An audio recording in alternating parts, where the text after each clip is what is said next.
The first time Sasha got high, she stood face to face with a black bear in the backyard of her friend's house. She was giggling while her two best friends, Jade and Colt, stood behind her absolutely terrified. She wasn't sure why this was her reaction or what other drug those edible gummy bears were laced with, but the bear looked adorable standing on its hind legs and raising its snout into the air. "Don't scream," Sasha said, still giggling. "It will only provoke it. Where I grew up, we had bears in our woods all the time. If you don't move, it will go away eventually." "You're out of your fucking mind," Colt snapped in a harsh whisper. "Honey, I don't think that's how it works," Jade said, her voice trembling. She was frantically searching through her phone. "You're really high right now. I think you should do as this website says and back away slowly or scream if it comes close and throw things." "Scream and throw things at that?" Colt snapped in an even harsher whisper. "We should call animal control, and you shouldn't have come out here in the first place." "Colt, she's super out of it. Be nice," Jade tried to reason, still shaking. "Honey, try to back away slowly. Colt, call animal control and the police. Maybe pick up something to throw at it." Colt, shaking his head, muttered a string of swears under his breath. The bear looked absolutely massive compared to the 5-foot Sasha, especially on its hind legs. For some reason, though, the furry black beast didn't seem threatening, as it wasn't even looking at the threesome. It was more interested in an injured bat that was flopping around on the solar-tiled roof of Jade's house. Sasha remembered only bits and pieces of her father's advice from long ago. "You guys need to calm down," Sasha insisted, not even trying to suppress the giggling. "You see something on the roof, boy? What is it?" "It's not a dog, Sasha," Jade said. "Back away. Colt, you need to call animal control now." Sasha turned around and crossed her arms, not bothering to read her friend's expressions. "You guys act like you haven't seen a bear before? Good God. It's going back. By the time Jade pointed in the direction of the bear, it had slipped into the narrow opening of the woods. As Colt and Jade breathed a sigh of relief, Sasha sat on the porch steps and reclined on them, her eyes fixed on the ever-blurring starry sky. There wasn't much she loved about Winsted, but she loved nights like this, even when she was drifting into a drug-induced sleep. "That was way too fucking close," Colt snapped. Sasha wasn't sure whether either of them were looking at her, but Colt's angry tone, mixed with Jade's concerned tone, weren't enough to sway her from her sleep. "Maybe we should just leave her there," Colt remarked. "She loves the wilderness, apparently." "Colt, come on. I don't want to hear the excuse that she's high again. She's the one that ate 10 of those gummies. I feel bad that she's having trouble with Jordan again or whatever, but she made an ass out of herself tonight." "I can hear what you're saying, and I don't care," Sasha remarked. "You can leave me out here tonight." Jade laughed. "No way, honey. If the bear comes back, the trail cam will get it. There's plenty of them in Winsted. You're not missing much." "We're lucky to be alive," Colt said, ignoring Sasha's head shaking. "Let's go inside and go to bed.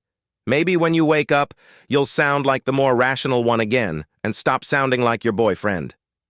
That remark particularly bothered Sasha, but she said nothing as Colt and Jade led her inside the dismal home Jade had rented out in the outskirts of Winsted, Connecticut.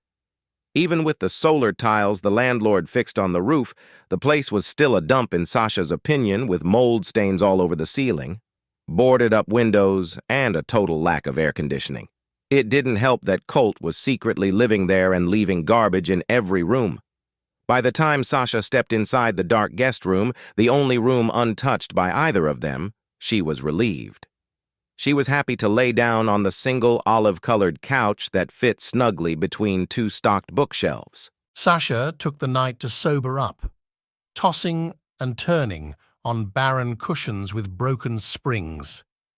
She couldn't stop thinking about how human the bear looked, standing on its hind legs. She found nothing to fear about the bear, but thought about it in wonder. When Sasha was little, she remembered her mum telling stories about the brown bears in the forests of Syria that greeted her as she walked through the woods and rubbed against her dress. Her father, a lifelong New Englander, tried to explain in extreme caution that this wasn't a typical experience. Sasha didn't listen, nor did she fear bears. She always loved bears and still had the same sweatshirt of a brown from the time she was a teenager. High or not, she figured she probably would have approached the bear anyway. "I didn't know being high could make you the crocodile hunter." "Jesus Christ," she heard Colt say, from the other room. "Sasha's always been good with animals," Jade responded. With a tired laugh, she turned on the faucet in the kitchen. To Sasha, they sounded louder and closer than they actually were. She was starting to drift when Jade continued. "That bear was absolutely crazy, though." "You mean terrifying?" Colt interjected, pouring what sounded like a glass of water. "High or not, that girl has no common sense and is turning more and more into her boyfriend every day." Sasha sighed. Ever since Jordan came into the picture, neither Colt nor Jade were a fan of him or his YouTube channel about abandoned and scary places. For the longest time, it was just Sasha, Colt, and Jade, three friends who met their freshmen at Northwestern Connecticut State University, a college not too far from the dump her friends now called home. Her relationship was driving a wedge between them. Being high tonight was a way to take the edge off their complaining. If she wasn't so tired, she would have climbed out the window and went looking for that unusual bear. Hours later, when her friends were sound asleep and Sasha was still up and tormented by her thoughts, she saw a figure from the window. It looked tall like the bear, but much blurrier. It was just standing in the middle of the yard. Despite squinting, she couldn't quite make out what it was. It was dark like the bear, but there weren't any discernible features, like fur or ears. When she squinted harder, she saw a tall, gray-haired man just standing in the middle of the yard. He wore a long, open jean jacket over a flannel shirt and brown cargo jeans. When she saw his right hand gripping a metal shovel, she gulped and felt her heart sink deep into her chest. Without thinking, Sasha grabbed her cell phone and opened the window, shouting, "What are you doing here?" Those words startled the man. His big gray eyes widened, and he darted off into the forest. When he ran, his body looked dark and blurry for some reason. Sasha figured she must still be high but was sober enough to go into the living room where Colt and Jade were dozing on separate couches. "Guys, wake up. I saw something." Colt and Jade were in their clothes from the night before. Only Jade's oversized hoodie and Colt's cardigan had some sort of food stain on it. When they opened their eyes, Colt gave Sasha a grimace, and for Jade, furrowed eyebrows. "What is it, Sash?" "I saw a man in the backyard, a tall man with long hair." As she spoke, Sasha still had a sinking feeling in her chest. It took a moment for her two friends to process what she said, but once it hit them, they were both off the couch and at attention. "I called to him from the window and he ran away." "Colt, check the trail cam," Jade said. He nodded. "That's crazy, Sash. My neighbors saw a crazy man in their yard a couple weeks ago but said the cops did nothing. The trail cam will definitely pick something up." From a brown knapsack next to the couch, Colt pulled out his laptop and opened up the trail cam application on the desktop screen. They sat back down on the couch and watched Colt fast forward through hours of nothing. When the image of the three of them and the bear came on the screen, Sasha felt the urge to giggle, but Colt's look of exasperation convinced her otherwise. "About what time was this?" Colt asked, scratching his chin. Before Sasha could answer, Colt paused on a frame of the bear on its hind legs. "Sash, I thought you said you saw a man." "I did," she exclaimed. "This very tall man with ridiculously long hair in a jean jacket. Maybe you need to fast forward a little more. Wait, slow down." Colt nodded and pressed the gray button with the single black arrow. It was the same bear they saw, just standing on its hind legs for what clocked at a solid 2 minutes. Then it appeared to look at the window for a split second, before getting back down on all fours and darting into the woods. Sasha's mouth dropped open, and she took a step back. Jade sighed, and Colt slapped his hand over his face. "Well, that's that, Sash," Colt snarled. "You were so high you thought the bear was some mystical jean jacket, dude. That's a bad trip. I know what I saw. Fast forward. Please fast forward." "Oh, Sash," Jade said in a soft voice. "You had a really bad trip. I'm so sorry it scared you." "No." Sasha was rapidly shaking her head. "I know what I saw. Fast forward. Wasn't this like 5 minutes ago? If I fast forward, there's nothing. Just a reminder that it's 4 in the morning and you're still really high. I've been high before, but not enough to hallucinate. It's like these were peyote gummies or something, or maybe you're just crazy." Jade smacked him on the ear. "Ouch. What the fuck? I was kidding. Maybe we all just need to go to bed." Knowing that she couldn't convince them otherwise, Sasha had gone to bed. She wasn't having a bad trip, but a bad time. Now, not only did her best friends disapprove of her relationship, but questioned her sanity. Unlike her boyfriend, Sasha wasn't religious or spiritual and didn't really believe in the supernatural. She also knew the difference between tripping and being sober, or at least she thought she did. What she saw wasn't caught on camera, but without any evidence, she still believed. Being in the last year of her biology graduate program, the notion of believing was deeply unsettling for her. Despite her better instincts, Sasha called Jordan the next day and told her about this experience. "So, let's review," Jordan said in a familiar, most self-assured voice that made Sasha groan. She didn't have to be there to know that he was grinning and pointing a finger in the air as if he had some brilliant idea. "The three of you saw a bear in Jade's backyard that was standing on its hind legs. Later on in the night, you saw a tall, long-haired man that looked like a sage or something, and the trail camera caught footage of a bear." "Yes," Jade said, uncertain or where this was going, but not wanting to know. "And Jade lives in Winsted toward the woods. You know this, Jordan. What's your point?"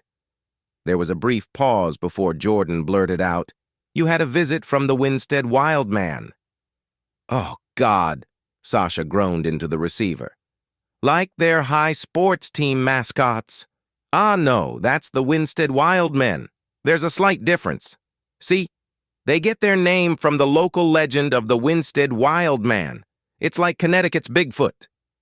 As Sasha sank into the couch and let out another audible groan, she felt tempted to hang up and make an excuse about bad service as he continued. "Matt Drake did a video about this. You should watch it." Okay, so legend has it that sometime in the late 1800s, there was this real, proper select man named Riley Smith who was picking berries with his dog. For some reason, he, like all men back then, always wore a suit and a top hat, even on a walk in the woods. But that's besides the point. Anyway, he saw a large creature that looked like a man, but with black fur all over its body and long hair draped over its shoulders. The select man and his dog were paralyzed with fear and stood motionless until the creature disappeared. He reported this story to the Winsted Herald, and over the next few weeks, many locals reported sightings and the town panicked. "That's actually an interesting story," Sasha said, scrunching her nose, "but I very much doubt that's what I saw. You believe in all this supernatural stuff. I respect that, I do. But how else can you explain it? Look, Sash, I gotta go, unfortunately. Be careful out there and maybe buy bear spray or something." Sasha sighed. She loved her boyfriend, but not the way he looked for the supernatural in everything. For a while, they had a YouTube channel where they explored abandoned places together.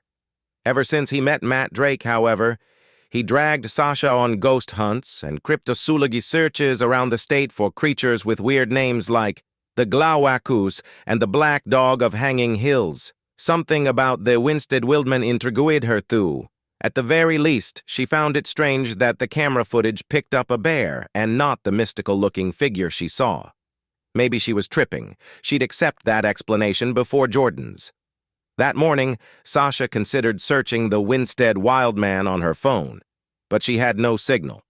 Neither Colt or Jade had paid for the internet that month. They left a note on the counter that they had gone off grocery shopping, a typical Sunday morning for them. She started her Sunday morning walk into town. She found herself peering into each neighbor's backyard in search of the long-haired man or the bear. Every time she thought she saw something, it just turned out to be a shadow from the vast forest that surrounded the town or another animal, like a moose or a deer. She searched the town high and low for the man until the bells sounded from a church downtown. She felt her mind and eyes growing dreary as she aimlessly wandered until she reached a part of town that she did not recognize, lined with old brick factory buildings. The street was completely silent. The sound of passing traffic, birds, and the crunch of fallen leaves beneath her feet had completely dissipated. The silence made her drowsy. So drowsy that she sat on the curb in front of a large brick building that looked different from the rest of the factory buildings, as if it was once a school or a town hall. The silence not only made her drowsy, but a mix of queasiness and extreme sadness. It became so silent that she thought of screaming just to make sure she could still hear herself. When she was ready to open her mouth and do so, she heard the sound of something scraping against the earth. Sasha turned around, knowing what she would see before she saw it. Those feelings of queasiness and sadness turned to absolute dread when she saw the long-haired man with the open jean jacket digging into the earth. "What are you doing? Who are you?" Sasha thought she whispered this, but the atmosphere was so quiet that the man not only turned around, but he brushed his hair out of his immense gray eyes and placed his shovel down. "I'm sorry. I'm so sorry. I didn't mean to bother you." "I'm looking for my friends," the man said in a sharp, raspy voice. "Oh, God," Sasha whispered to herself. "I should go. I'm so sorry." Sasha couldn't turn around, though. She was encapsulated by the deepness of the man's gray eyes. "I've been looking for them for so long." His voice morphed into an echo that continued as he picked up his shovel and continued to dig. "What are you hoping to find?" Sasha felt her voice growing even smaller as she asked this, already knowing the answer. "Where they buried my friends. I've been looking for so long," his voice echoed once more against the quietness of the atmosphere. The man wasn't looking at her. He was digging so intensely that she thought he would break the shovel's blade. "I have to find them." "Who buried them?" She almost couldn't believe she asked this. She wasn't sure she wanted to know. "What is this place?" The man continued on as if he didn't hear her, throwing dirt every which way, causing Sasha to step back a few paces, but she was still unable to scream or run away. "O iskela il hal," the man's voice boomed, and he dug more intensely, and the words echoed once more. "O iskela il hal." She could see the veins pulsating in his arms as he dug so deep into the earth that he created an opening big enough to be buried within. The man groaned and staked the shovel into the ground, turning around fiercely to meet Sasha's eyes. "I've been looking for so long, ever since I went here." "Where's here?" "Johnson Indian Reform School," he said gruffly. Those words cut like a knife as she felt a sharp pain in her head, followed by bright flashes. Sasha was overwhelmed by images of bare, dark-skinned children walking in straight lines and a dark-robed nun behind them with a whip. She saw images of the long-haired man as a young boy with the same shovel, digging into the earth and weeping loudly. Sasha saw the black bear standing on his hind legs and roaring into the sky. Then, there was nothing but silence and complete darkness. When darkness was gone, she woke up on the curb of a completely different street that she now recognized. Sasha rose and looked around frantically to see a street filled with Sunday morning drivers and churchgoers. The buildings were gone. The silence was gone. The long-haired man was gone, too. Now, even the slow sounds on Sunday morning in Winsted felt overwhelming. Just looking at the church made her queasy. Either she wasn't well, or everyone around her was willfully ignorant of the horrific history that lurked within the town. Sasha wasn't sure what was worse, so she went back to Jade and Colt's house, too fright-stricken to look in any backyard or take any shortcuts. "We tried calling you!" Jade exclaimed as a pale-faced Sasha stumbled into the house. She threw her arms around Sasha and pulled her in tightly. "You need to learn to charge your phone, Sash." "Yeah," Sasha murmured.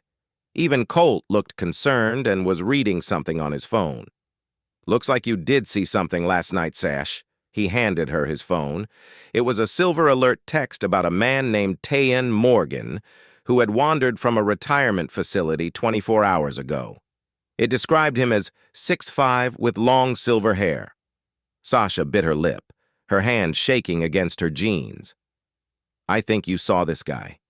I'm not sure what he was doing in our backyard, but he's exactly how you described him." "He is." Those words were all Sasha could manage to say as she sat on the couch.